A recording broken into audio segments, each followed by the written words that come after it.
হে মুমিনরা, তোমরা জেনে রেখো, যুদ্ধে যে সম্পদ তোমরা অর্জন করেছ তার 1/5 আল্লাহ তাআলার জন্যে, রসুলের জন্যে, তার স্বজনদের জন্যে, এতিমদের জন্যে, মিসকিনদের জন্যে ও পথচারী মুসাফিরদের জন্যে। তোমরা যদি আল্লাহতে বিশ্বাস করো, আরো বিশ্বাস করো সেই বিজয় ঘটিত বিষয়টির প্রতি, যা আমি হক ও বাতিলের চূড়ান্ত মীমাংসার দিন ও একে অপরের মুখোমুখি হবার দিন আমার বান্দার উপর নাজিল করেছিলাম। আল্লাহ তাআলা হচ্ছেন সর্ববিষয়ের উপর একক ক্ষমতাবান। যুদ্ধক্ষেত্রে তোমরা ছিলে উপত্যকার নিকট প্রান্তে, তারা ছিল দূর প্রান্তে, আর কুরাইশ কাফেলা ছিল তোমাদের তুলনায় নিম্নভূমিতে। যদি তোমরা আগেই এ ব্যাপারে তাদের সাথে কোনো অগ্রিম চুক্তির সিদ্ধান্ত করতে চাইতে, তাহলে এই সিদ্ধান্ত বাস্তবায়নে তোমরা অবশ্যই মতবিরোধ করতে। কিন্তু আল্লাহ তাআলা তাই ঘটাতে চেয়েছিলেন যা ঘটানো আল্লাহ তাআলার মঞ্জুর ছিল। এর উদ্দেশ্য ছিল যে দলটি ধ্বংস হবে তারা যেন সত্য মিথ্যা স্পষ্ট হওয়ার পরই ধ্বংস হয়, আবার যে দলটি বেঁচে থাকবে তারাও যেন সত্যাসত্য প্রমাণের ভিত্তিতেই বেঁচে থাকে। নিশ্চয়ই আল্লাহ তাআলা সর্বশ্রোতা ও সর্বজ্ঞ। আরো স্মরণ করো, আল্লাহ তাআলা তোমাকে যখন স্বপ্নে তাদের সংখ্যা কম দেখিয়েছিলেন, তখন যদি তিনি তোমাকে তাদের সংখ্যা বেশি দেখাতেন, তাহলে অবশ্যই তোমরা সাহস হারিয়ে ফেলতে এবং এ বিষয়ে তোমরা একে অপরের সাথে বিতর্ক শুরু করে দিতে। কিন্তু আল্লাহ তাআলা এটা না করে তোমাদের নিরাপদ করে দিয়েছেন, কেননা তিনি মানুষের অন্তরে যা কিছু লুকিয়ে থাকে সে সম্পর্কে সম্যক ওয়াকিবহাল রয়েছেন। সে সময়ের কথাও স্মরণ করো যখন তোমরা যুদ্ধের ময়দানে তাদের সামনাসামনি হলে, তখন তোমাদের চোখে তাদের সংখ্যা আল্লাহ তাআলা নিতান্ত কম করে দেখালেন এবং তাদের চোখেও তিনি তোমাদের সংখ্যাকে দেখালেন কম। এর উদ্দেশ্য ছিল যেন আল্লাহ তাআলা তাই ঘটিয়ে দেখান যা কিছু তিনি এ ঘটনার মাধ্যমে ঘটাতে চান, কেননা আল্লাহ তাআলার দিকেই সব কিছুকে ফিরে যেতে হবে। হে ঈমানদার লোকেরা, কোন বাহিনীর সাথে যখন তোমরা সামনাসামনি হও, তখন ময়দানে অবিচল থাকবে এবং বিজয়ের আসল উৎস আল্লাহ তাআলাকে বেশি বেশি করে স্মরণ করতে থাকবে।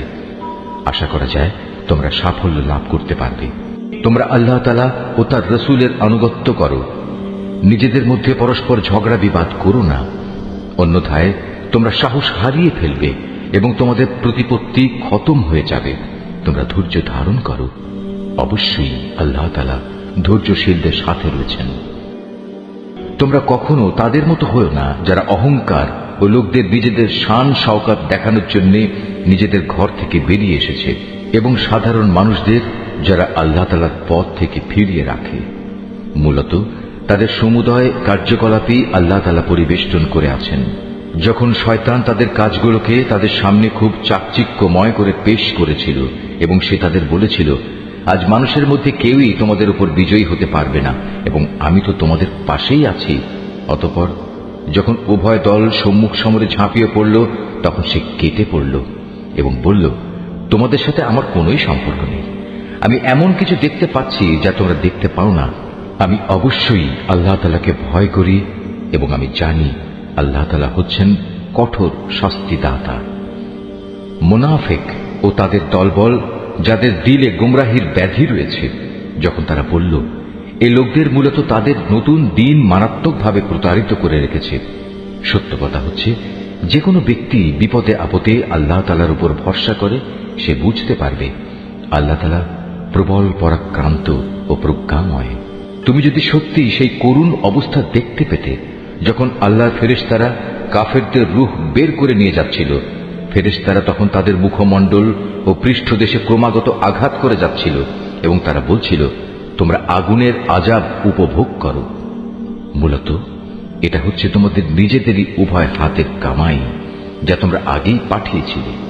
আল্লাহ তাআলা কখনো তার বান্দার উপর জুলুম করেন না। এদের পরিণতি হবে ফেরাউনের আপনজন ও তাদের পূর্ববর্তী কাফিরদের মতোই।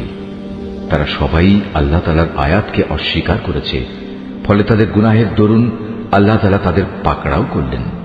নিশ্চয়ই আল্লাহ তাআলা শক্তিশালী ও কঠোর শাস্তি দানকারী। এটা এ কারণে যে আল্লাহ তাআলা যখন কোনো জাতিকে কোনো নিয়ামত দান করেন, তিনি ততক্ষণ পর্যন্ত তার সে নিয়ামত তাদের জন্য বদলে দেন না যতক্ষণ না তারা নিজেরা নিজেদের অবস্থার পরিবর্তন করে। নিশ্চয়ই আল্লাহ তাআলা সব কিছু শোনেন, সব কিছু জানেন। এরাও হচ্ছে ফেরাউন, তার স্বজন ও তাদের আগের লোকদের মতো। আল্লাহর আয়াতকে তারা সরাসরি মিথ্যা সাব্যস্ত করেছে, ফলে আমি তাদের কুফরির অপরাধের জন্য তাদের ধ্বংস করে দিয়েছি এবং ফেরাউনের স্বজনদের আমি ডুবিয়ে দিয়েছি। মূলত তারা সবাই ছিল জালেম। নিশ্চয়ই আল্লাহর এই জমিনে বিচরণশীল জীবের মধ্যে আল্লাহর কাছে নিকৃষ্টতম হচ্ছে তারা, যারা স্বয়ং এ জমিনের স্রষ্টাকেই অস্বীকার করে এবং তারা তার উপর ঈমান আনে না। তারাও এ নিকৃষ্ট লোকদের অন্যতম, যাদের সাথে তুমি বাকায়দা সন্ধি চুক্তি স্বাক্ষর করেছ। অতঃপর তারা প্রতিবার সুযোগ পেয়েই সে চুক্তি ভঙ্গ করেছে এবং এ ব্যাপারে তারা কাউকেই পরোয়া করেনি। অতএব এ লোকদের যদি কখনো তুমি ধরতে পারো, তাহলে তাদের মূল বাহিনী থেকে বিচ্ছিন্ন করে এমন ভাবে শাস্তি দেবে যাতে তাদের পরবর্তী বাহিনী এ থেকে কিছু শিক্ষা গ্রহণ করে। যদি কখনো কোনো জাতির কাছ থেকে তোমার এই আশঙ্কা হয় যে তারা চুক্তি ভঙ্গ করে বিশ্বাসঘাতকতা করবে, তাহলে তুমিও তাদের সাথে সম্পাদিত চুক্তি একইভাবে তাদের মুখের উপর ছুঁড়ে দাও। তবে তোমরা নিজেরা তা আগে লঙ্ঘন করো না। নিশ্চয়ই আল্লাহ তাআলা খেয়ানতকারীকে পছন্দ করেন না। আর কাফেররা যেন কখনোই এমন ধারণা করতে না পারে যে ওরা তোমাদের পেছনে ফেলে নিজেরা এগিয়ে গেছে। আসলে তারা তোমাদের পরাভূত করার কোনো ক্ষমতাই রাখে না।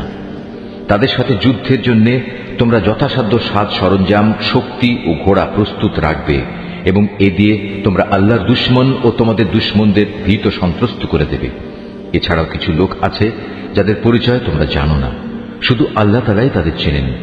আল্লাহ তাআলার পথে তোমরা যা কিছুই ব্যয় করবে তার পুরোপুরি প্রতিদান তোমাদের পরকালে আদায় করে দেয়া হবে এবং তোমাদের উপর বিন্দু মাত্র জুলুম করা হবে না। হে মুহাম্মদ, তারা যদি সন্ধির প্রতি আগ্রহ দেখায়, তাহলে তুমিও সন্ধির দিকে ঝুঁকে যাবে এবং সর্বদা আল্লাহর উপরই ভরসা করবে। অবশ্যই আল্লাহ তাআলা সব কিছু শোনেন, সব কিছু দেখেন। আর যদি কখনো তারা সন্ধির আড়ালে তোমাকে ধোঁকা দিতে চায়, তাহলে তোমার দুশ্চিন্তাগ্রস্ত হওয়ার কোনো কারণ নেই, কেননা তোমার রক্ষার জন্য তো আল্লাহ তাআলাই যথেষ্ট।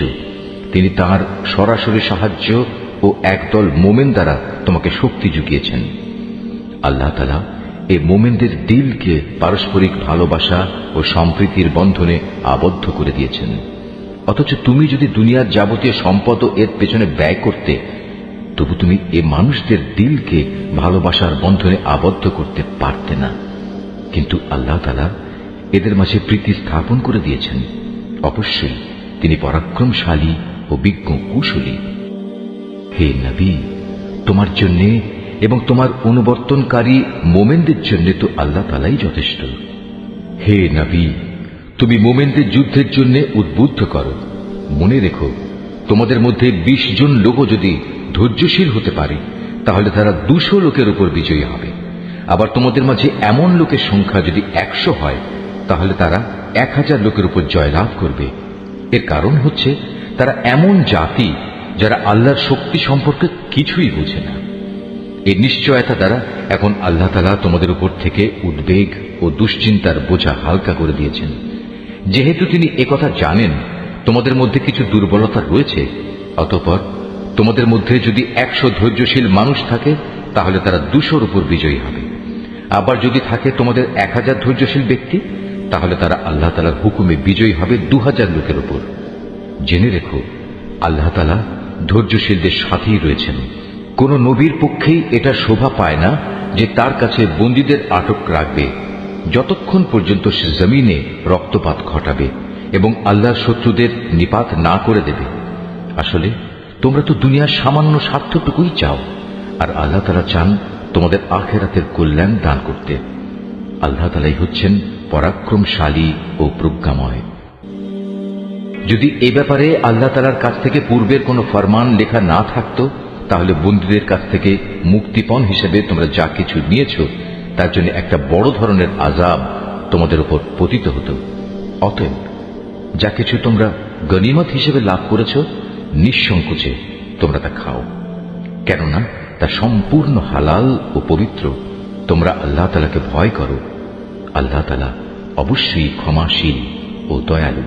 হে নবী, তোমার হাতে যেসব বন্দী রয়েছে তাদের তুমি বলো, আল্লাহ তাআলা যদি তোমাদের দিলে ভালো কিছু গ্রহণের যোগ্যতা আছে বলে জানতে পান, তাহলে তিনি তোমাদের ঈমানের এমন এক কল্যাণ দান করবেন যা তোমাদের কাছ থেকে মুক্তিপণ হিসেবে গৃহীত সম্পদের চাইতে অনেক ভালো, এবং তিনি তোমাদের গুনাহসমূহ মাফ করে দেবেন। আল্লাহ তাআলা ক্ষমাশীল ও দয়াবান। আর তারা যদি তোমার সাথে বিশ্বাস ভঙ্গ করতে চায়, তাহলে তুমি ভেবো না এরা তো এর আগে আল্লাহ তাআলার সাথেও বিশ্বাসঘাতকতা করেছে, এবং এ কারণেই তোমাদের তিনি তাদের উপর ক্ষমতা দান করেছেন। আল্লাহ তাআলাই হচ্ছেন জ্ঞানবান ও কুশলী। নিঃসন্দেহে যারা ঈমান এনেছে এবং এই ঈমানের জন্য হিজরত করেছে, নিজেদের জান মাল দিয়ে আল্লাহর পথে জিহাদ করেছে, এবং যারা মুহাজিরদের আশ্রয় দিয়েছে ও তাদের সাহায্য করেছে, তারা সবাই পরস্পরের বন্ধু। অপরদিকে যারা ঈমান এনেছে অথচ হিজরত করেনি, ততক্ষণ পর্যন্ত তাদের অভিভাবকত্বের দায়িত্ব তোমাদের উপর নেই। তবে কখনো যদি তারা একান্ত দ্বীনের খাতিরে তোমাদের কাছে কোনো সাহায্য চায়, তাহলে তাদের সাহায্য করা তোমাদের কর্তব্য। তবে তা যেন এমন কোন সম্প্রদায়ের বিরুদ্ধে না হয় যাদের সাথে তোমাদের কোন রকম চুক্তি রয়েছে। বস্তুত তোমরা যা কিছু করো আল্লাহ তাআলা সব কিছুই দেখেন। যারা কুফরি করেছে তারা একে অপরের বন্ধু। তোমরা যদি একে অপরকে সাহায্য করার সে কাজটি না করো, তাহলে আল্লাহর এই জমিনে ফিতনা ফাসাদ ও বড় ধরনের বিপর্যয় সৃষ্টি হবে। যারা ঈমান এনেছে, এই ঈমানের জন্য হিজরত করেছে, নিজেদের জান মাল দিয়ে আল্লাহর পথে জিহাদ করেছে, এবং যারা এই হিজরতকারীদের থাকার জায়গা দিয়েছে এবং তাদের সাহায্য করেছে, মূলত এরা সবাই হচ্ছে সত্যিকারের মুমিন। এদের জন্য আল্লাহ তাআলার পক্ষ থেকে ক্ষমা ও উত্তম জীবিকার ব্যবস্থা রয়েছে। আর যারা পরে ঈমান এনেছে, হিজরত করেছে এবং তোমাদের সাথে জিহাদ করেছে, তারাও তোমাদেরই অন্তর্ভুক্ত। যারা আত্মীয়তার বন্ধনে একে অপরের সাথে আবদ্ধ, আল্লাহর কিতাব অনুযায়ী তারাও একে অন্যের উত্তরাধিকারের বেশি হকদার। নিশ্চয়ই আল্লাহ তাআলা সব ব্যাপার জানেন। সূরা আত-তাওবা। এ সূরার শুরুতে বিসমিল্লাহ পড়া নিষেধ। হে মুসলমানরা, মুশরিকদের সাথে তোমরা যে সন্ধি চুক্তি সম্পাদন করে রেখেছিলে, আল্লাহ তাআলা ও তার রাসূলের পক্ষ থেকে তোমাদের তা থেকে অব্যাহতি রয়েছে। অতএব হে মুশরিকরা, তোমরা আরো 4 মাস পর্যন্ত এ পবিত্র ভূখণ্ডে চলাফেরা করে নাও, এবং জেনে দেখো তোমরা কখনো আল্লাহ তাআলার ফয়সালা থেকে পালাতে পারবে না। তবে আল্লাহ তাআলা অবশ্যই কাফেরদের অপমানিত করবেন। আজ মহান হজের এদিনে দুনিয়ার মানুষের প্রতি আল্লাহ তাআলা ও তার রাসূলের ঘোষণা এই যে আল্লাহ তাআলা মুশরিকদের সাথে চুক্তির বাধ্যবাধকতা থেকে মুক্ত, এবং মুক্ত তার রাসূল। হে মুশরিকরা, যদি তোমরা এখনো তওবা করো তাহলে তাই হবে তোমাদের জন্য কল্যাণকর। আর যদি তোমরা মুখ ফিরিয়ে নাও, তাহলে জেনে রেখো আল্লাহ তাআলার ফয়সালা থেকে তোমরা কখনো পালাতে পারবে না। হে নবী, এরপরও যারা কুফরি করেছে তাদের তুমি এক কঠোর আযাবের সুসংবাদ দাও। তবে সেসব মুশরিকের কথা আলাদা যাদের সাথে তোমরা চুক্তি করেছ। তারা চুক্তি রক্ষার ব্যাপারে এতটুকুও ত্রুটি করেনি, না তারা কখনো তোমাদের বিরুদ্ধে অন্য কাউকে সাহায্য করেছে। তাদের চুক্তি তাদের মেয়াদ শেষ হওয়া পর্যন্ত অবশ্যই তোমরা মেনে চলবে। আসলেই যারা আল্লাহ তাআলাকে ভয় করে তাদের অবশ্যই তিনি ভালোবাসেন। অতঃপর যখন এ নিষিদ্ধ 4 মাস অতিবাহিত হয়ে যাবে, তখন মুশরিকদের যেখানে পাবে সেখানেই তোমরা হত্যা করবে, তাদের বন্দী করবে, তাদের অবরোধ করবে, এবং তাদের ধরার জন্য তোমরা প্রতিটি ঘাঁটিতে ওঁত পেতে বসে থাকবে। তবে এর পরেও তারা যদি তওবা করে, দ্বীনের পথে ফিরে আসে এবং নামাজ প্রতিষ্ঠা করে, যাকাত আদায় করে, তাহলে তোমরা তাদের পথ ছেড়ে দাও। অবশ্যই আল্লাহ তাআলা ক্ষমাশীল ও বড় দয়াময়। আর মুশরিকদের মধ্যে থেকে যদি কোনো ব্যক্তি তোমার কাছে আশ্রয় চায়, তবে অবশ্যই তাকে তুমি আশ্রয় দেবে, যাতে করে তোমার আশ্রয় থেকে সে আল্লাহ তাআলার বাণী শুনতে পায়। অতঃপর তাকে তার কোনো নিরাপদ জায়গায় পৌঁছে দেবে। এটা এজন্যই যে এরা আসলেই এমন এক সম্প্রদায়ের লোক যারা কিছুই জানে না। আল্লাহ তাআলা ও তার রাসূলের সাথে মুশরিকদের এই চুক্তি কিভাবে বহাল থাকবে? তবে যাদের সাথে মসজিদুল হারামের পাশে বসে তোমরা চুক্তি সম্পাদন করেছিলে, তাদের কথা আলাদা। যতক্ষণ পর্যন্ত তারা নিজেরা এই চুক্তির উপর বহাল থাকবে, ততক্ষণ পর্যন্ত তোমরাও চুক্তির উপর বহাল থেকো। অবশ্যই আল্লাহ তাআলা চুক্তি ও ওয়াদার ব্যাপারে সাবধানী ব্যক্তিদের ভালোবাসেন। কিভাবে তোমরা তাদের বিশ্বাস করবে? এরা যদি কখনো তোমাদের উপর জয়লাভ করে তাহলে তারা যেমনি আত্মীয়তার বন্ধনের তোয়াক্কা করবে না, তেমনি চুক্তির মর্যাদাও দেবে না। তারা শুধু মুখের কথা দিয়ে তোমাদের খুশি রাখার চেষ্টা করে, কিন্তু তাদের অন্তরগুলো সেসব কথা কিছুতেই মেনে নেয় না। মূলত এদের অধিকাংশ ব্যক্তি হচ্ছে ফাসেক। এরা আল্লাহ তাআলার আয়াতসমূহ সামান্য কিছু বৈষয়িক মূল্যের বিনিময়ে বিক্রি করে দিয়েছে এবং মানুষকে আল্লাহ তাআলার পথ থেকে দূরে রেখেছে। নিশ্চয়ই এটা খুব জঘন্য কাজ যা তারা প্রতিনিয়ত করে যাচ্ছে। কোন ইমানদার লোকের ব্যাপারে এরা যেমন আত্মীয়তার ধার ধারে না, তেমনি কোনো অঙ্গীকারের মর্যাদাও এরা রক্ষা করে না। মূলত এরা হচ্ছে সীমা লঙ্ঘনকারী। এ সত্ত্বেও যদি তারা তওবা করে, নামাজ প্রতিষ্ঠা করে, যাকাত আদায় করে, তাহলে তারা হবে তোমাদেরই দ্বীনী ভাই। আমি সেসব মানুষের কাছে আমার আয়াতসমূহ স্পষ্ট করে বর্ণনা করি যারা সত্য মিথ্যার তারতম্য বুঝতে পারে। তারা যদি তাদের প্রতিশ্রুতি দেওয়ার পরও তাদের সম্পাদিত চুক্তি ভঙ্গ করে এবং ক্রমাগত তোমাদের দ্বীন সম্পর্কে বিদ্রূপ করতে থাকে, তাহলে তোমরা কাফের সর্দারদের বিরুদ্ধে যুদ্ধ ঘোষণা করো, কেননা তাদের জন্য তখন আর কোনো চুক্তি বহাল নেই। এর ফলে আশা করা যায় তারা তাদের মন্দ কাজগুলো থেকে বিরত থাকবে। তোমরা কি এমন একটি দলের বিরুদ্ধে যুদ্ধ করবে না যারা বারবার নিজেদের অঙ্গীকার ভঙ্গ করেছে, যারা আল্লাহ তাআলার রাসূলকে স্বদেশ থেকে বের করার সংকল্প করেছে এবং তারাই তো প্রথম তোমাদের উপর হামলা শুরু করেছে? তোমরা কি সত্যি তাদের ভয় করো? অথচ যদি তোমরা মুমিন হও তাহলে তোমাদের আল্লাহ তাআলাকে সবচেয়ে বেশি ভয় করা উচিত। তোমরা তাদের সাথে লড়াই করো। আল্লাহ তাআলা আসলে তোমাদের হাত দিয়েই ওদের শাস্তি দেবেন এবং তিনি এভাবেই তাদের অপমানিত করবেন। তাদের উপর বিজয় দিয়ে তিনি তোমাদের সাহায্য করবেন এবং এভাবে তিনি মুমিন সম্প্রদায়ের মনকেও প্রশান্ত করে দেবেন। তিনি এর দ্বারা তাদের দিলের ক্ষোভ বিদূরিত করে দেবেন। তিনি যাকে চাইবেন তার প্রতি ক্ষমা পরবশ হবেন। আল্লাহ তাআলা সব কিছুই জানেন এবং তিনি হচ্ছেন সুবিজ্ঞ কুশলী। তোমরা কি একথা মনে করে নিয়েছো তোমাদের এমনি এমনিই ছেড়ে দেওয়া হবে? অথচ এখনো আল্লাহ তাআলা ভালো করে পরখ করে নেননি যে তোমাদের মাঝে কারা আল্লাহর পথে জিহাদ করেছে আর কারা আল্লাহ তাআলা, তার রাসূল ও মুমিনদের ছাড়া অন্য কাউকে বন্ধু হিসেবে গ্রহণ করেছে। বস্তুত তোমরা যা কিছু করো না কেন আল্লাহ তাআলা সে সম্পর্কে সম্যক অবগত রয়েছেন। মুশরিকরা যখন নিজেরাই নিজেদের কুফরির কথা স্বীকার করছে, তখন তারা আল্লাহ তাআলার মসজিদ আবাদ করবে, এটা তো হতেই পারে না। মূলত এরা হচ্ছে সেসব লোক যাদের যাবতীয় কর্মকাণ্ড আগেই বরবাদ হয়ে গেছে এবং চিরকাল তাই এদের দোজখের আগুনেই কাটাতে হবে। আল্লাহ তাআলার ঘর মসজিদ তো আবাদ করবে তারা যারা আল্লাহ তাআলা ও পরকালের উপর ঈমান আনে, নামাজ প্রতিষ্ঠা করে, যাকাত আদায় করে আর আল্লাহ তাআলা ছাড়া কাউকে তারা ভয় করে না। এদের ব্যাপারেই আশা করা যায় এরা হেদায়েত প্রাপ্ত মানুষের অন্তর্ভুক্ত হবে।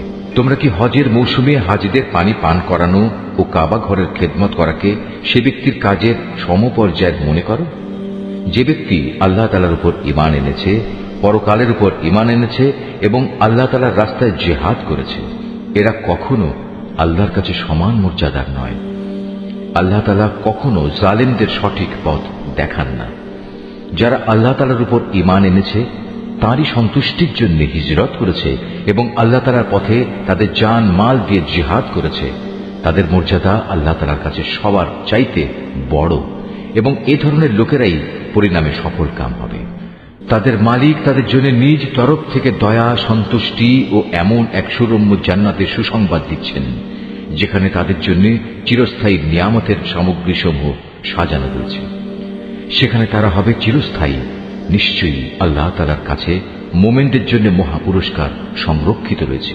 হে ঈমানদার ব্যক্তিরা, যদি তোমাদের পিতা ও ভাই কখনো ঈমানের উপর কুফরিকেই বেশি ভালোবাসে, তাহলে তোমরা এমন লোকদের কখনো বন্ধুরূপে গ্রহণ করো না। তোমাদের মধ্যে যারা এ ধরনের লোকদের নিজেদের বন্ধু হিসেবে গ্রহণ করে তারা হচ্ছে সুস্পষ্ট জালেম। হে নবী, বলো, যদি তোমাদের পিতা, তোমাদের ভাই, তোমাদের পরিবার পরিজন ও তোমাদের অর্জিত ধন সম্পদ এবং ব্যবসা বাণিজ্য যা অচল হয়ে যাবে বলে তোমরা ভয় করো, তোমাদের বাড়ি ঘর সমূহ যা তোমরা একান্তভাবে কামনা করো, এগুলো যদি তোমরা আল্লাহ তাআলা, তার রসূল ও তার পথে জিহাদ করার চাইতে বেশি ভালোবাসো, তাহলে তোমরা আল্লাহ তাআলার পক্ষ থেকে তার আযাবের ঘোষণা আসা পর্যন্ত অপেক্ষা করো। জেনে রেখো, আল্লাহ তাআলা কখনো ফাসিক সম্প্রদায়কে হেদায়েত করেন না। আল্লাহ তাআলা তো বহু জায়গায় তোমাদের সাহায্য করেছেন। বিশেষ করে হুনাইনের দিনে যে সাহায্য করেছেন তা স্মরণ করো। সেদিন যখন তোমাদের সংখ্যাধিক্য তোমাদের উৎফুল্ল করে দিয়েছিল, অথচ সংখ্যার এই বিপুলতা তোমাদের সেদিন কোনোই কাজে আসেনি। জমিন তার বিশালতা সত্ত্বেও তোমাদের উপর সংকুচিত হয়ে পড়েছিল। অতঃপর তোমরা একসময় ময়দান ছেড়ে পৃষ্ঠ প্রদর্শন করে পালিয়েও গেলে। অতঃপর আল্লাহ তাআলা তার রসূল ও ময়দানে অটল হয়ে থাকা মুমিনদের উপর তার প্রশান্তি নাজিল করলেন। ময়দানে তিনি এমন এক লস্কর বাহিনী পাঠালেন যাদের সেদিন তোমরা দেখতে পাওনি, এবং তাদের দিয়ে তিনি কাফেরদের এক চরম শাস্তি দিলেন, যারা আল্লাহকে অস্বীকার করে। এ হচ্ছে তাদের যথাযথ পাওনা। এরপরেও আল্লাহ তাআলা যাকে ইচ্ছা তাকে ক্ষমা করে দেন। আল্লাহ তাআলা ক্ষমাশীল ও পরম দয়ালু। ও হে মানুষ, তোমরা যারা আল্লাহ তাআলার উপর ঈমান এনেছ, জেনে রেখো, মুশরিকরা হচ্ছে চিন্তা ও আদর্শের দিক থেকে অপবিত্র। অতএব এ অপবিত্রতা নিয়ে তারা যেন এ বছরের পর আর কখনো এ পবিত্র মসজিদের কাছে না আসে। যদি তাদের না আসার কারণে তোমরা আশু দারিদ্র্যের আশঙ্কা করো, তাহলে জেনে রেখো, অচিরেই আল্লাহ তাআলা চাইলে নিজ অনুগ্রহ দিয়ে তোমাদের অভাব মুক্ত করে দিতে পারেন। অবশ্যই আল্লাহ তাআলা সর্বজ্ঞ ও কুশলী। যাদের প্রতি ইতিপূর্বে কিতাব অবতীর্ণ করা হয়েছে, তাদের মধ্যে যারা আল্লাহ তাআলার উপর ঈমান আনে না, পরকালের উপর ঈমান আনে না, আল্লাহ তাআলা ও তার রসূল যা কিছু হারাম করেছেন তা হারাম বলে স্বীকার করে না, সর্বোপরি সত্য দিন ইসলামকে নিজেদের জীবন ব্যবস্থা হিসেবে গ্রহণ করে না, তাদের বিরুদ্ধে তোমরা লড়াই চালিয়ে যাও, যে পর্যন্ত না তারা নত হয়ে স্বেচ্ছায় জিজিয়া কর দিতে শুরু করে। ইহুদিরা বলে উযায়ের আল্লাহর পুত্র, আবার খ্রিস্টানরা বলে মসিহ আল্লাহর পুত্র। আসলে এ সবই হচ্ছে তাদের মুখের কথা। তাদের আগে যারা আল্লাহ তাআলাকে অস্বীকার করেছে, এরা তাদেরই অনুকরণ করছে মাত্র। আল্লাহ তাআলা এদের সবাইকে ধ্বংস করুন। তাকিয়ে দেখো এরা কিভাবে আজ দাঁড়ে দাঁড়ে ঠোকর খাচ্ছে। এ লোকেরা আল্লাহ তাআলাকে বাদ দিয়ে তাদের আলেম ও পীর দরবেশদের মাবুদ বানিয়ে দিয়েছে, এবং মরিয়ম পুত্র মসিহকেও কেউ কেউ মাবুদ বানিয়ে রেখেছে। অথচ এদের এক আল্লাহ তাআলা ছাড়া অন্য কারোই বন্দেগী করতে আদেশ দেওয়া হয়নি। তিনি ছাড়া আর কোনো মাবুদ নেই। তারা যাদের আল্লাহর সাথে শরীক করে, তিনি এসব কথাবার্তা থেকে অনেক পবিত্র। এ মূর্খ লোকেরা তাদের মুখের এক ফুৎকার দিয়ে আল্লাহর দ্বীনের মশাল নিভিয়ে দিতে চায়, কিন্তু আল্লাহ তাআলা তাঁর আলোর পূর্ণ বিকাশ ছাড়া অন্য কিছুই চান না, যদিও কাফেরদের কাছে এটা খুবই অপ্রীতিকর। তিনিই মহান আল্লাহ, যিনি তোমাদের কাছে সুস্পষ্ট হেদায়েত ও সঠিক জীবন বিধান সহকারে তার রসূলকে পাঠিয়েছেন, যেন সে এই জীবন ব্যবস্থাকে দুনিয়ার সব কয়টি বিধানের উপর বিজয়ী করে দিতে পারে। মুশরিকরা এই বিজয়কে যত দুঃসহই মনে করুক না কেন, হে ঈমানদার লোকেরা, আহলে কিতাবদের বহু পণ্ডিত ও ফকির দরবেশ এমন আছে যারা অন্যায়ভাবে সাধারণ মানুষের সম্পদ ভোগ করে। এরা আল্লাহর বান্দাদের আল্লাহর পথ থেকে ফিরিয়েও রাখে। এদের মাঝে যারাই সোনা রূপা পুঞ্জীভূত করে রাখে এবং কখনো তা আল্লাহর পথে ব্যয় করে না, তুমি তাদের কঠিন পীড়াদায়ক আযাবের সুসংবাদ দাও। এমন একদিন আসবে যেদিন পুঞ্জীভূত সোনা রূপা জাহান্নামের আগুনে উত্তপ্ত করা হবে। অতঃপর তা দিয়ে যারা এগুলো জমা করে রেখেছিল, তাদের কপালে, তাদের পার্শ্বে ও তাদের পিঠে চিহ্ন এঁকে দেওয়া হবে, এবং তাদের উদ্দেশ্য করে বলা হবে, এ হচ্ছে তোমাদের সে সম্পদ যা তোমরা নিজেদের জন্য জমা করে রেখেছিলে। অতএব যা কিছু সেদিন তোমরা জমা করেছিলে, আজ তার স্বাদ গ্রহণ করো। আসমান সমূহ ও পৃথিবী সৃষ্টির দিন থেকেই আল্লাহ তাআলার বিধানে মাসের সংখ্যা লেখা ছিল 12টি। এই 12টির মধ্যে 4টি হচ্ছে যুদ্ধ বিগ্রহের জন্য নিষিদ্ধ মাস। এটা আল্লাহর প্রণীত নির্ভুল ব্যবস্থা। অতএব তার ভিতরে হানাহানি করে তোমরা নিজেদের উপর জুলুম করো না। তোমরা যখন মুশরিকদের সাথে যুদ্ধ করবে, তখন সবাই একসাথে মিলিত হয়ে তাদের মোকাবেলা করবে, যেমনি ভাবে তারাও একসাথে তোমাদের বিরুদ্ধে লড়াই করছে। জেনে রেখো, যারা আল্লাহ তাআলাকে ভয় করে, আল্লাহ তাআলা অবশ্যই তাদের সাথে রয়েছেন। নিষিদ্ধ মাসকে হীন ও স্বার্থে মুলতবি করা কিংবা তা আগপাচ করা তো কুফরির মাত্রায় বৃদ্ধি করে। এর ফলে কাফেরদের আরো বেশি গোমরাহিতে নিমজ্জিত করে দেয়া হয়। এই লোকেরা এক বছর কোনো মাসকে নিজেদের প্রয়োজনে হালাল করে নেয়, আবার পরবর্তী কোনো বছরে সে মাসকে তারা হারাম বানিয়ে নেয়, যেন এভাবে আল্লাহ তাআলা যে মাসগুলো হারাম করেছেন তার সংখ্যাও পূরণ হয়ে যায়। আবার আল্লাহ তাআলা যা হারাম করেছেন তাও মাঝে মাঝে হালাল হয়ে যায়। বস্তুত তাদের অন্যায় কাজগুলো এভাবেই তাদের কাছে শোভনীয় করে দেয়া হয়েছে। আর আল্লাহ তাআলা কখনো কাফের সম্প্রদায়কে সঠিক পথের দিশা দেন না। ওহে মানুষ, তোমরা যারা আল্লাহ তাআলার উপর ঈমান এনেছ, এ কি হলো তোমাদের? যখন তোমাদের আল্লাহ তাআলার পথে কোনো অভিযানে বের হতে বলা হয় তখন তোমরা জমিন আঁকড়ে ধরো। তোমরা কি আখিরাতের সমৃদ্ধির তুলনায় এ দুনিয়ার জীবন কি বেশি ভালোবাসো? অথচ পরকালের মানদণ্ডে দুনিয়ার জীবনের এ ভোগের উপকরণ নিতান্তই কম। তোমরা যদি কোনো অভিযানে বের না হও তাহলে এ অবাধ্যতার জন্য তিনি তোমাদের কঠিন শাস্তি দেবেন এবং তোমাদের অন্য এক জাতি দ্বারা বদল করে দেবেন। তোমরা কিন্তু তার কোনোই অনিষ্ট সাধন করতে পারবে না, কারণ তিনি সব কিছুর উপর ক্ষমতাবান। হে মুমিনরা, তোমরা যদি তাকে এ কাজে সাহায্য না করো তাহলে আল্লাহ তাআলাই তাকে সাহায্য করবেন।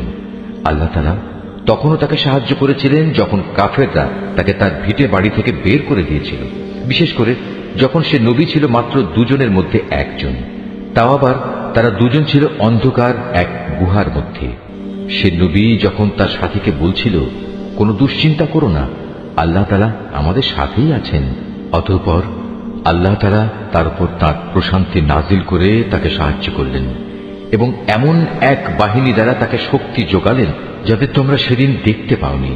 এবং যারা আল্লাহ তাআলাকে অমান্য করেছে আল্লাহ তাআলা তাদের ধৃষ্টতামূলক বক্তব্য নিচু করে দিলেন এবং আল্লাহ তাআলার কথাই উপরে থাকল। আল্লাহ তাআলা পরাক্রমশালী ও প্রবল প্রজ্ঞাময়। তোমরা অভিযানে বের হয়ে পড়ো, কম রণসম্ভারে হোক কিংবা বেশি হোক, এবং জিহাদ করো আল্লাহ তাআলার পথে নিজেদের জান দিয়ে, মাল দিয়ে। এটাই তোমাদের জন্য উত্তম। কত ভালো হতো যদি তোমরা বুঝতে পারতে। হে নবী, এতে যদি আশু কোনো লাভ থাকত, হতো যদি তাদের এ সফর সহজ সুগম, তাহলে তারা অবশ্যই এ অভিযানে তোমার পেছনে পেছনে যেত। কিন্তু তাদের জন্য এ যাত্রাপথ অনেক দীর্ঘ ও দুর্গম ঠেকেছে। তারা সত্তরই আল্লাহর নামে তোমার কাছে কসম করে বলবে, আমরা যদি সক্ষম হতাম তাহলে অবশ্যই তোমার সাথে অভিযানে বের হতাম। মিথ্যা অজুহাতে তারা নিজেরাই নিজেদের ধ্বংস করছে। আল্লাহ তাআলা জানেন এরা হচ্ছে মিথ্যাবাদী। হে নবী, আল্লাহ তাআলা তোমাকে মাফ করুন।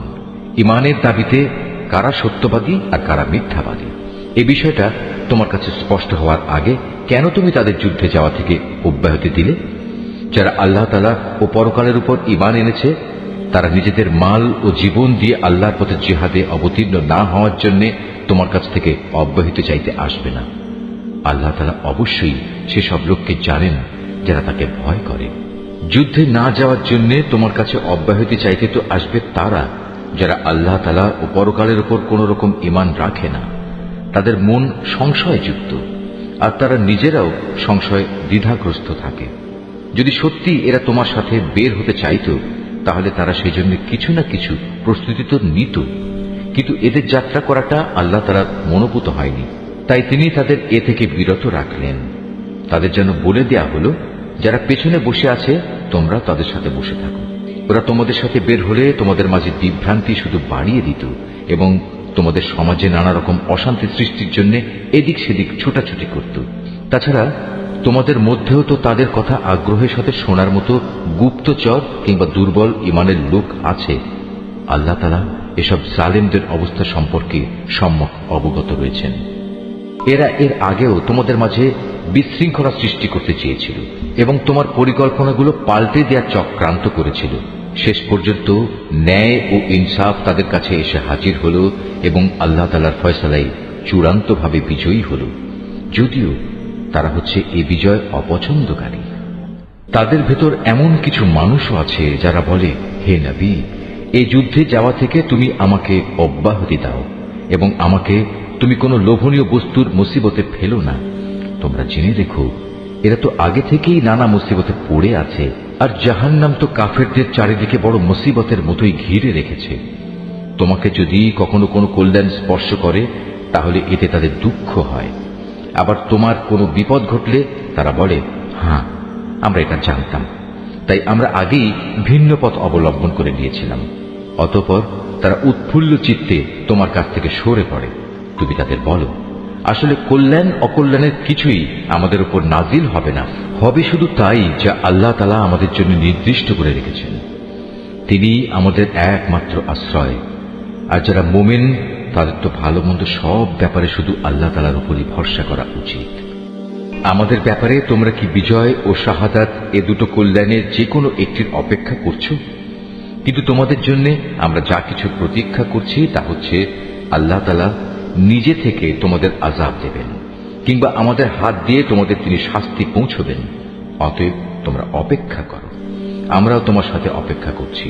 হে নবী, তুমি বলো, ধন সম্পদ আগ্রহ সহকারে খরচ করো কিংবা অনিচ্ছায় খরচ করো, কোনো অবস্থায় তোমাদের কাছ থেকে তা কবুল করা হবে না, কেননা তোমরা হচ্ছ একটি নাফরমান জাতি। তাদের এ অর্থ সম্পদ কবুল না হওয়াকে এছাড়া আর কোনো কিছুই বাধা দেয়নি যে তারা স্বয়ং সৃষ্টিকর্তা আল্লাহ তাআলাকে ও তার পাঠানো রসুলকে অমান্য করেছে। তারা নামাজের জন্য আসে ঠিকই, কিন্তু তারা থাকে একান্ত অলস, আর আল্লাহ তাআলার পথে অর্থ ব্যয় করে বটে, তবে তা করে একান্ত অনিচ্ছার সাথে। সুতরাং হে নবী, ওদের মাল সম্পদ ও সন্তান সন্ততি যেন তোমাকে কখনো আশ্চর্যান্বিত না করে। আল্লাহ তাআলা মূলত এ সব কিছু দিয়ে তাদের এ দুনিয়ার জীবনে এক ধরনের আযাবই ফেলে রাখতে চান, আর যখন তাদের দেহ থেকে জান বের হয়ে যাবে তখন তারা কাফের অবস্থায় থাকবে। এরা আল্লাহ তাআলার নামে কসম করে বলে এরা তোমাদের দলের লোক, অথচ আল্লাহ তাআলা নিজেই বলেছেন এরা কখনোই তোমাদের লোক নয়। এরা হচ্ছে মূলত একটি ভীত সন্ত্রস্ত জাতি, এত ভীত যে তারা যদি এতটুকু আশ্রয়স্থল কোথাও পেয়ে যায় কিংবা পায়, যদি মাথা লুকোবার মতো কোনো গিরিগুহা অথবা জমিনের ভেতর ঢুকে পালাবার কোনো জায়গা, তাহলে অবশ্যই তারা তোমাদের ভয়ে এসব জায়গার দিকে দ্রুত পালিয়ে হলেও বাঁচার চেষ্টা করত।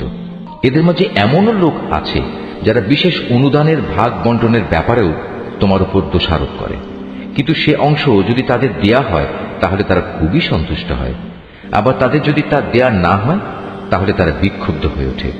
যদি তারা এর উপর সন্তুষ্ট হতো যা আল্লাহ তাআলা ও তার রসুল তাদের দিয়েছেন, তাহলে তা কতই না ভালো হতো।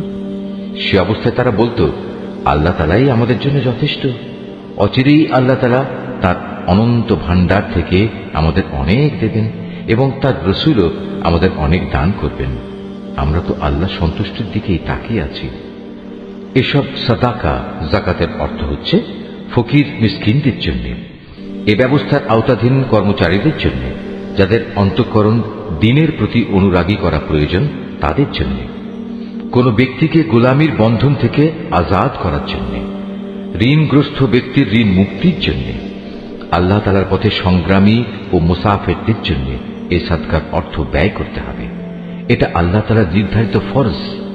নিঃসন্দেহে আল্লাহ তাআলা সব কিছু জানেন এবং তিনিই হচ্ছেন বিজ্ঞ কুশলী। তাদের মধ্যে এমন কিছু লোক আছে যারা আল্লাহর নবীকে কষ্ট দেয়।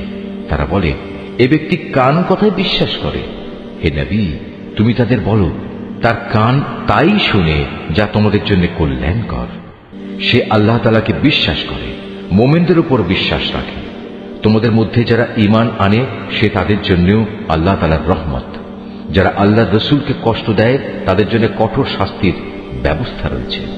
এরা তোমাদের খুশি করার জন্য আল্লাহ তাআলার নামে শপথ করে, অথচ এরা যদি সত্যিকার অর্থে মোমেন হতো তাহলে এরা বুঝত খুশি করার জন্য আল্লাহ তাআলা ও তার রসুলের অধিকার হচ্ছে সবচাইতে বেশি। এ মূর্খ লোকেরা কি একথা জানে না?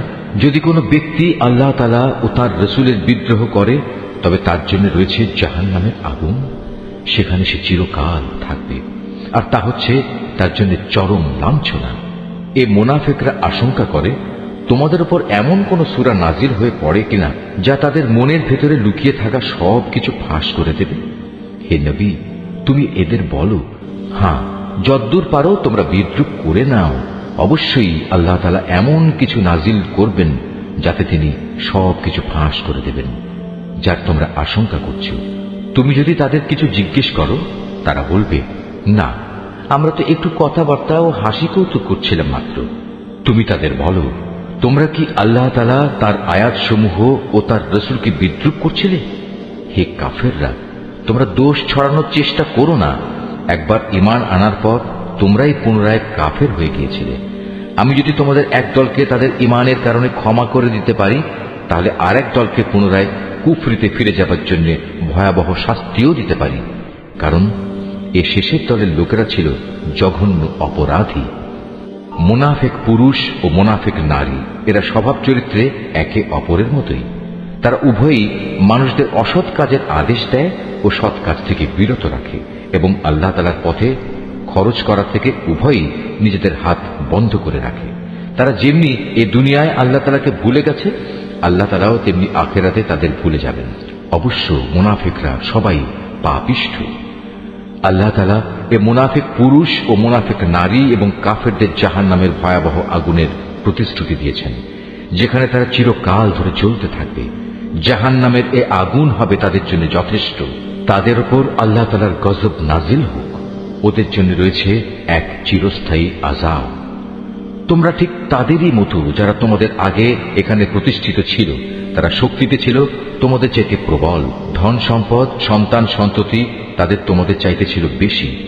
দুনিয়ার যে ভোগ বিলাস তাদের ভাগে ছিল তা তারা ভোগ করে গেছে। অতঃপর তোমাদের ভাগে যা আছে তোমরা তা ভোগ করে একদিন চলে যাবে। যেমনি করে তোমাদের আগের লোকেরা তাদের যে পরিমাণ ভোগ করা ছিল তা শেষ করে চলে গেছে। তারা যেমন অনর্থক কাজকর্মে ডুবে থাকত, তোমরাও তেমনি অর্থহীন কথাবার্তায় ডুবে আছো। এরা হচ্ছে সেসব লোক দুনিয়া আখেরাতে যাদের কর্মফল বিনষ্ট হয়ে গেছে। আর সত্যিকার অর্থে এরাই হচ্ছে নিদারুণভাবে ক্ষতিগ্রস্ত। এদের কাছে কি আগের লোকদের খবর পৌঁছেনি? নুহের জাতির, আদ জাতির, সামুদ জাতির কীর্তিকলা, ইব্রাহিম, মাদিয়ানবাসী নবী ও সে বিধ্বংস জনবসতির কথা কি এদের কাছে কেউ বলেনি? এ সব কয়টি জাতির মানুষের কাছে তাদের রাসূলরা আল্লাহ তাআলার পক্ষ থেকে সুস্পষ্ট আয়াত নিয়ে এসেছিল। নবী না পাঠিয়ে কাউকে আযাব দেবেন এমন অবিচার তো আল্লাহ তাআলা তাদের উপর কখনো করতে পারেন না। বস্তুত তারা নিজেরাই নিজেদের উপর জুলুম করেছে। অপরদিকে মোমেন পুরুষ ও মোমেন নারীরা হচ্ছে একে অপরের বন্ধু। এরা অন্য মানুষকে ন্যায় কাজের আদেশ দেয়, অন্যায় কাজ থেকে বিরত রাখে। তারা নামাজ প্রতিষ্ঠা করে, যাকাত আদায় করে, জীবনের সব কাজে আল্লাহ তাআলা ও তার রাসূলের বিধানের অনুসরণ করে। এরাই হচ্ছে সেসব মানুষ যাদের উপর আল্লাহ তাআলা অচিরেই তার রহমত নাজিল করবেন। অবশ্যই আল্লাহ তাআলা পরাক্রমশালী, কুশলী। এ ধরনের মোমেন পুরুষ ও মোমেন নারীদের আল্লাহ তাআলা এমন এক সুরম্য জান্নাতের প্রতিশ্রুতি দিচ্ছেন, যার তলদেশ দিয়ে ঝর্ণাধারা প্রবাহমান থাকবে, যেখানে তারা চিরদিন অবস্থান করবে।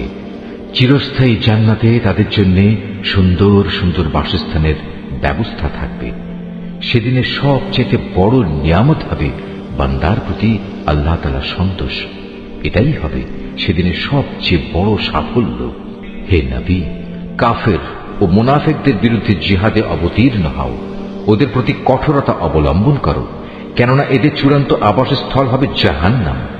এটি বড়ই নিকৃষ্ট স্থান। এরা আল্লাহর নামে কসম করে বলে কুফরি শব্দ এরা বলেনি। আসলে এরা কুফরি শব্দ বলেছে এবং তাদের ইসলাম গ্রহণের পরেই তারা তা অস্বীকার করেছে। এরা এমন এক কাজে সংকল্প করেছিল যা তারা করতে পারেনি। এর পরেও তাদের প্রতিশোধ নেয়ার এছাড়া আর কি কারণ থাকতে পারে? আল্লাহ ও তার রাসূল নিজ অনুগ্রহ দিয়ে তাদের ধনশালী করে দিয়েছিলেন। এখনো যদি এ লোকেরা আল্লাহ তাআলার কাছে তওবা করে, তাহলে এটা তাদের জন্যই ভালো হবে। আর যদি তারা সত্য থেকে মুখ ফিরিয়ে নেয়, তাহলে আল্লাহ তাআলা দুনিয়া আখিরাত উভয় স্থানেই তাদের কঠিন আযাব দেবেন এবং উপরন্তু এ জমিনে তারা কখনো কোনো বন্ধু কিংবা সাহায্যকারী পাবে না। ওদের মধ্যে এমন কিছু লোক আছে যারা আল্লাহর সাথে ওয়াদা করেছিল, যদি আল্লাহ তাআলা নিজ অনুগ্রহে আমাদের সম্পদ দান করেন, তাহলে আমরা অবশ্যই তার একাংশ আল্লাহর পথে দান করব এবং সত্যি আমরা নেক লোকদের অন্তর্ভুক্ত হয়ে যাব। অতঃপর যখন আল্লাহ তাআলা নিজ অনুগ্রহের ভান্ডার থেকে তাদের ধন সম্পদ দান করলেন, তখন তারা দানের বদলে কার্পণ্য করতে শুরু করল এবং আল্লাহ তাআলাকে দেয়া ওয়াদা থেকে তার গোঁড়ামির সাথেই ফিরে এলো। অতঃপর আল্লাহ তাআলা তাদের অন্তরে মুনাফিকি বদ্ধমূল করে দিলেন সেদিন পর্যন্ত যেদিন তারা আল্লাহ তাআলার সাথে সাক্ষাৎ করবে। এটা এ কারণে এরা আল্লাহ তাআলার কাছে যে ওয়াদা করেছিল তা ভঙ্গ করেছে। আসলেই এরা ছিল ভয়ানক মিথ্যাবাদী। এই লোকেরা কি একথা জানত না? তাদের সব গোপন কথা ও সব সলা পরামর্শ সম্পর্কে আল্লাহ তাআলা জানেন এবং যা কিছু অদৃশ্য অদেখা আল্লাহ তাআলা সে সম্পর্কেও বিশেষভাবে অবহিত। আল্লাহ তাআলা তাদের ব্যাপারেও সম্যক অবগত আছেন যারা সেসব ইমানদার ব্যক্তিদের দোষারোপ করে, যারা আন্তরিক নিষ্ঠা ও আগ্রহের সাথে আল্লাহ তাআলার পথে দান করে এবং যারা দান করার মতো নিজেদের পরিশ্রম লব্ধ সামান্য কিছু সম্পদ ছাড়া কিছুই পায় না। এসব মুমিনের সাথে মুনাফিকদের এ দলের লোকেরা হাসি ঠাট্টা করে। এই বিদ্রুপকারীদের স্বয়ং আল্লাহ তাআলাও বিদ্রুপ করতে থাকেন। পরকালে তাদের জন্য রয়েছে কঠিন আযাব। হে নবী, এমন লোকদের জন্য তুমি আল্লাহ তাআলার কাছে ক্ষমা প্রার্থনা করো আর না করো, দুটোই সমান। তুমি যদি 70 বারও তাদের জন্য আল্লাহর কাছে মাপ চাও, আল্লাহ তাআলা কখনো তাদের মাফ করবেন না, কেননা এরা জেনে বুঝে আল্লাহ তাআলা ও তার রাসূলকে অস্বীকার করেছে। আসলে আল্লাহ তাআলা কখনো নাফরমান লোকদের হেদায়েত করেন না।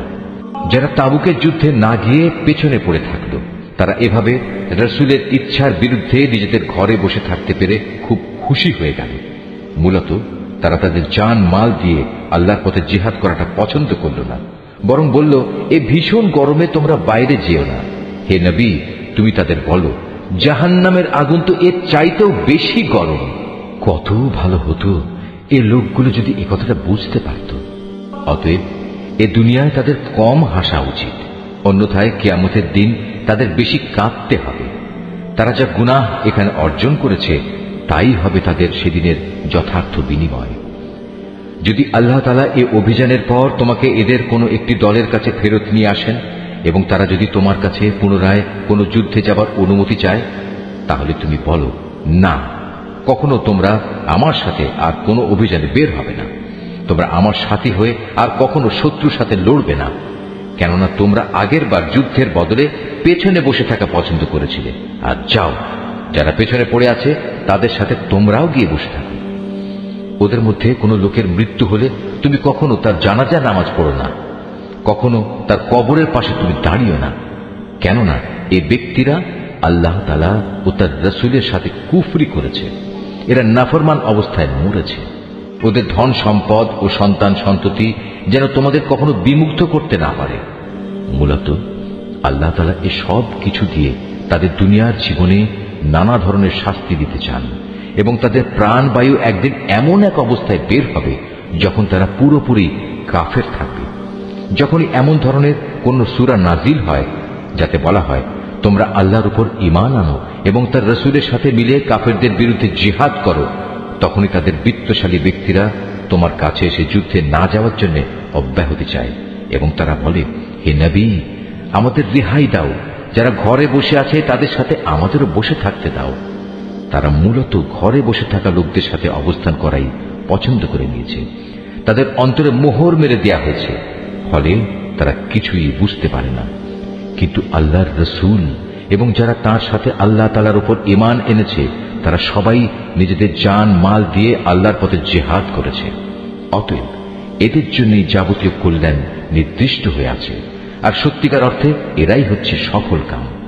এর বিনিময়ে আল্লাহ তাআলা এদের জন্য এমন এক সুরম্য জান্নাত প্রস্তুত করে রেখেছেন যার পাদদেশে ঝর্ণাধারা প্রবাহমান, সেখানে তারা চিরকাল থাকবে। বস্তুত এ হচ্ছে সর্বোত্তম সাফল্য।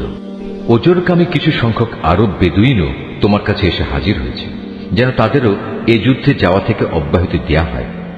এভাবে সে লোকগুলো ঘরে বসে থাকলেও যারা আল্লাহ তাআলা ও তার রাসূলের কাছে ঈমানের মিথ্যা দাবি করেছিল। এদের মধ্যে যারা আল্লাহ ও তার রাসূলকে অমান্য করে ঘরে বসে থেকেছে, অচিরেই তারা মর্মান্তিক আযাবে নিমজ্জিত হবে। যারা দুর্বল তারা যদি এ যুদ্ধে শরীক না হয়ে থাকে তাদের উপর কোনো দোষ নেই। দোষ নেই তাদেরও যারা অসুস্থ কিংবা যারা যুদ্ধে খরচ করার মতো কোনো সম্বল পায়নি। অবশ্য এরা যদি আল্লাহ তাআলার নিষ্ঠাবান বান্দা হয় তাহলেই তারা এ অব্যাহতির আওতায় পড়বে।